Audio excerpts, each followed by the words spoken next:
तो एपिसोड 4 की शुरुआत वहीं से होती है जहां से पिछला एपिसोड खत्म हुआ था। पिछले एपिसोड के एंड में देखा था एल्डर रायन यहाँ पे आता है, अटैक करके ना वापस अपना रेसिपी ले लेता है। सामने से देखते भाई ये लड़की हिल जाती, कहती है अरे एल्डर रायन आप यहाँ पे कब वापस आ गए। वो कहता कब से, मैं स्टार्टिंग से यहाँ पे था, जब मैं पिछले यहाँ पर आया था ना उस समय मुझे यहाँ पे आइडिया पड़ चुका था तुम दोनों के बारे में। तुम दोनों में दाल में मुझे काला लग ही रहा था। मैंने बहुत सारे मेंबर्स को बोला भाई मेरा ये काम करो, मेरा वो काम करो, लेकिन जल्दी कोई यहाँ पे तैयार होता नहीं। लेकिन भाई तू तो हमेशा यहाँ पे तैयार हो जाती है। उसी समय से शक हो गया था कि यहाँ पे तू पक्का भी मेरे किसी इंपॉर्टेंट चीज़ के पीछे पड़ी थी। और देख भाई आज मैंने तुझे रंगे हाथों यहाँ पे पकड़ लिया, तू साले कम्युनी फेडी सेट की बंदी बचे कि नहीं, और ले भाई मर जा। और यहाँ पे अटैक कर देता, लेकिन अटैक को जैसे जैसे डॉज कर लेती है। मनी मत सोची शीट भाई मुझे इसके बारे में नहीं मालूम था, इसने काफ़ी अच्छे से यहाँ पे जाल फैला दिया और मुझे जाल में यहाँ पे फंस भी गई। और मैंने ना बॉडीगार्ड्स वगैरह को मारने के लिए अपनी पूरी पावर लगा दिया और अभी के लिए मेरी बॉडी में उतनी पावर नहीं बची है कि इसके साथ मैं मुकाबला करके जीत जाऊंगी, यानी कि इसके साथ मुकाबला कि मैं वाकई में मर जाऊंगी। तो इसके साथ अभी मुकाबला नहीं कर सकती, मुझे भागना पड़ेगा,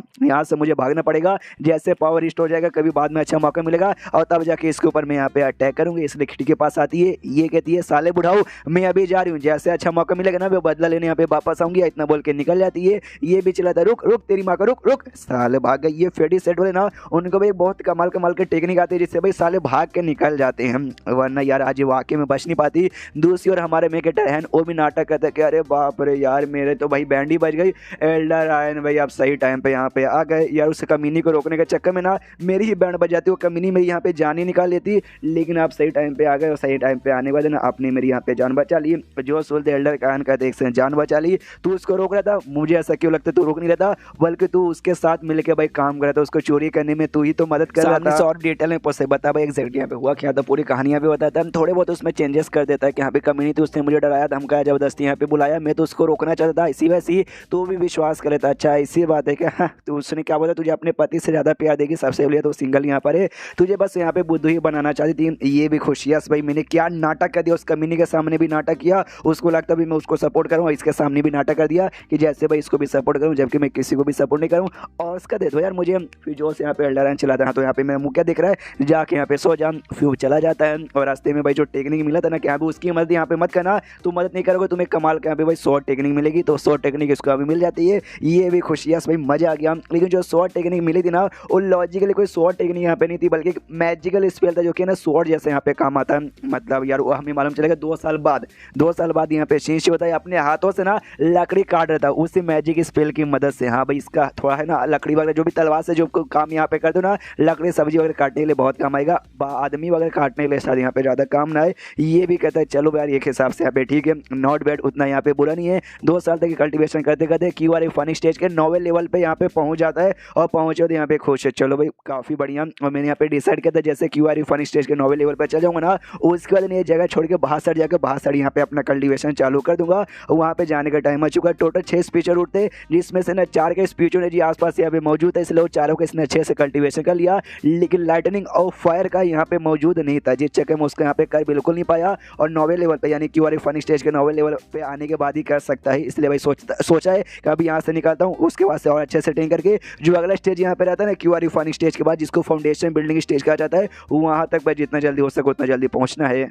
और जाने के लिए अगर बीच में एल्डर रायन भी आकर रोकेगा ना तो भी आराम से मैं उसके हाथों से निकाल सकता हूँ, वो भी मेरी बैंड नहीं बजा पाएगा। कुछ बुढ़ाओ लोग यहाँ पे बातचीत करके भाई सुना एल्डर है ना फिर से जगह छोड़ के ना बाहर सारे यहाँ पे गए अपना कल्टीवेशन करने के लिए, कल्टीवेशन करके अपना पावर प्लस अपनी लाइफ जो उम्र है ना उम्र यहाँ पे बढ़ाने के लिए। ये भी बातें सुनता है समझ आता है यहाँ पे कुछ सालों से बार लंबे समय के लिए वो बाहर चल जाता है, फिर काफ़ी सालों बाद यहाँ पे वापस आता है कि भाई ये जो जगह ना कल्टीवेशन के लिए उतना बढ़िया यहाँ पे नहीं है। जिस जगह में जो एल्डर है ना भाई क्यूआर फनी स्टेज के 7वें लेवल पर अटका पड़ा था, प्लस वो जो लड़की थी वो लड़की भी क्यूआर फनी स्टेज के 7वें लेवल पर अटकी थी। यहाँ पे तुम मुझसे ज़्यादा कर ही नहीं पाओगे, इसलिए मुझे भी यहाँ से जाके बाहर निकल के बाहर अपना कल्टीवेशन करना है।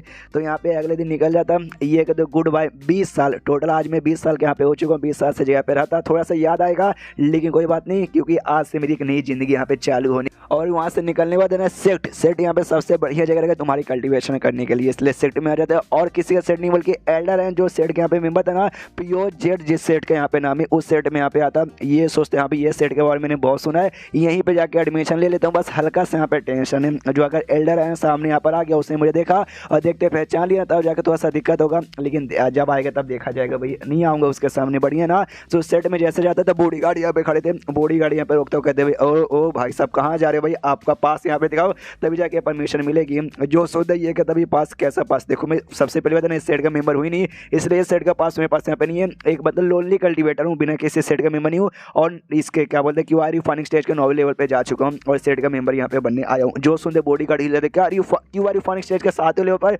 मानना पड़ेगा भाई साहब आओ, लेकिन एक उससे पहले जाके हमें अपने वार्डन को बताना पड़ेगा। तो वार्डन खुद आ जाता है और कहते रहने दो भाई, बताने के यहाँ पे कोई जरूरत नहीं है, मैं खुद यहाँ पर आ चुका हूँ। और जैसे कि मैंने सुना लड़के, तुमने क्या बोला, क्यू आर रिफाइनिंग स्टेज के 9वें लेवल पर, वाह इतने कम उम्र में, वाकई में काफ़ी बड़ी बात है। हाँ तो भाई लेकिन पहले अपना थोड़ा सा पावर यहाँ पे दिखाओ, ताकि मैं यहाँ पे कंफर्म भी कर सकूँ। क्या ना कुछ समय से हमारा सेट पहले जो फेडी सेट है भाई, बहुत ही बड़े हमें दुश्मन बन चुके, और उनके बंदे भाई ऐसे रूप बदल के बार बार आते रहते हैं हमारे बीच में रहने के लिए, समझ रहे हो ना? इसलिए भाई समझ रहे हो ना, तुम्हारा पावर बस यहाँ पे चेक करके कंफर्म करना चाहता हूँ। वो दिखा सकते हो ना? वो भी कहता हाँ दिखा सकता हूँ, अपना पावर एक्टिवेट करता है और बाजू में एक बहुत बड़ा पत्थर था उस पर अटैक करता है, जो देख के बंदे लोग हिल जाते हैं। अरे बाप रे भाई, अरे बाप रे भाई, इसका पावर है क्यू आर फनी स्टेज के 9वें लेवल से भी हल्का सा ज़्यादा ही लगता है। यहाँ पे जो वार्डन था ना, और देखते मनी मन सोचता है वाह इसका पावर भी है काफ़ी बढ़िया, प्लस इसमें जो अटैक है उसके ना कोई 100 अटैक नहीं बल्कि किसी टाइप के यहाँ पे मैजिक अटैक लग रहा है, जो कि थोड़ा सा मतलब समझो ना। और प्लस इसलिए अटैक करने को इसलिए इसने कहा था कि भाई जो फेडी सेट के बने होते हैं ना, उनका स्पिरिचुअल एनर्जी ना अंदर